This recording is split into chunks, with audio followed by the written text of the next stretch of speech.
আসসালামু আলাইকুম ওয়া রাহমাতুল্লাহি ওয়া বারাকাতুহু। সুপ্রিয় দেশবাসী, আমি এই মুহূর্তে আমাদের বাড়ির সামনে ব্রাহ্মণবাড়িয়া সদর চাঁদপুর গ্রামে একটা রোডের উপর দাঁড়িয়ে আছি। রোডের চতুর্পাশ কিন্তু পানিতে একদম প্রবেশ করেছে এবং স্রোতের পানি কিন্তু এই দিকে প্রবেশ করছে।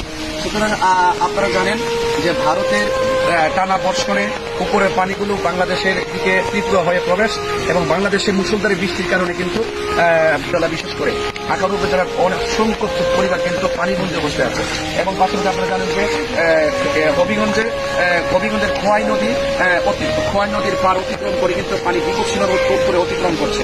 সুতরাং আমি আপনাদের দেশবাসীকে সকলকে বলবো, আজকে যারা পানিবন্দী হয়েছে এবং বন্যার কবলিত পানির কারণে যারা গৃহবন্দী এবং যারা খাবার সংকট, বসবাসের সংকট, আপনারা সবার জন্য খাস করে আল্লাহর কাছে দোয়া করবেন। এবং পাশাপাশি এতটুকু বলবো, আপনারা ট্রল না করে আপনারা সকলে মানুষের বিপদে পাশে দাঁড়িয়ে যান।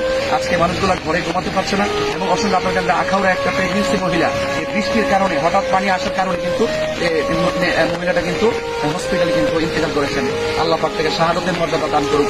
এবং আপনারা সবার যার যতটুকু তৌফিক আছে সেই অনুপাতে কিন্তু আপনারা সবাই পাশে দাঁড়াবেন, মানুষের বিপদে পাশে দাঁড়াবেন। এখনই আখাউড়া দিকে যাবো, যেহেতু আখাউড়া আমার প্রতিবেশী, তাদের অবস্থা খুবই খারাপ, আমাদের চাইতে আরো খারাপ। সেই জন্য আমি সেখানে যাচ্ছি। আপনারা সবাই দোয়া করবেন এবং সকলে সহযোগিতার হাত বাড়িয়ে দিবেন।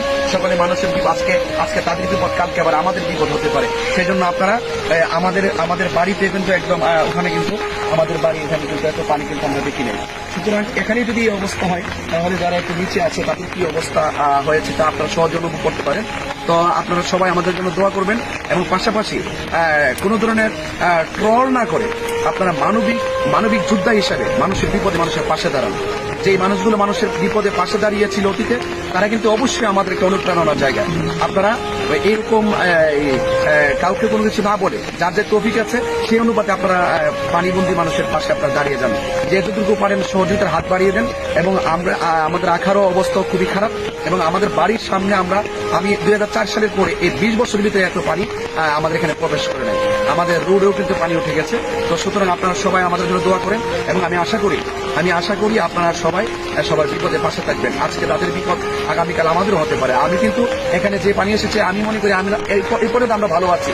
আমার চাইতে যারা খারাপ আছে, আমার চাইতে যারা আরো কষ্টে আছে, আমরা তাদের পাশে এখনই যাচ্ছি। আমরা এখন আখাউড়া দিকে যাব, সেখান থেকে যদি হাতে সুযোগ থেকে আমরা ফেনী পরশুরামের দিকে যাবো। আপনারা সবাই আমাদের পাশে থাকবেন এবং সকলে সহযোগিতা করবেন ইনশাআল্লাহ। আসসালামু আলাইকুম ওয়া রাহমাতুল্লাহি ওয়া বারাকাতুহু।